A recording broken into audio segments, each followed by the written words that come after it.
het zoute zeer en de uitgestrekte polders. Het doet me verwonderen van Essent en het is me ook maar overkom. Heel gewoon, de plaatjes, de luchten, het Vlaams gevoel en overvloed. Het Zeeuwse gemoed, ja wat er die taal, ken er heel weinig woorden voor. Ja, ja, ja.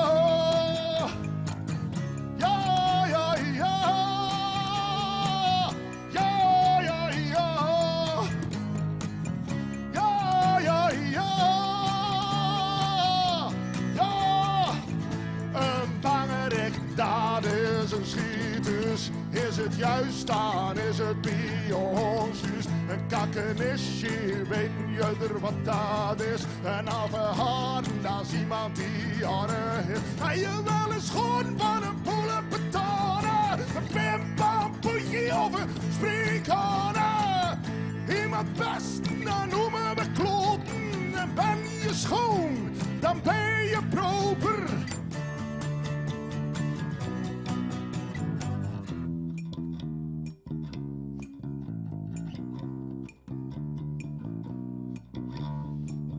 Ja, het is een liedje in het aksel, zo hij kan horen. Ik ben er gewoon en het doen en er altijd blijven wonen. Wat is te veel schoon en ja, dat aksels echt een hele leute taal. Hieruit verhaal, ik ga vertellen. Even geduld, want ik roep en ja, ja, ja, ja. Ja, ja, ja. Ja, ja, ja.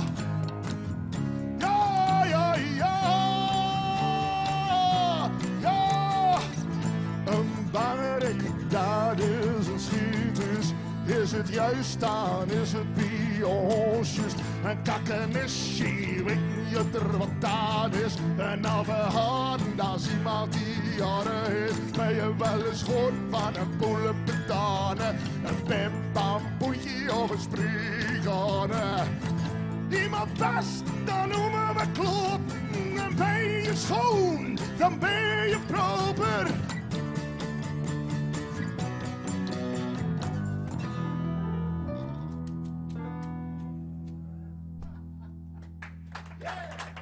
Dank u.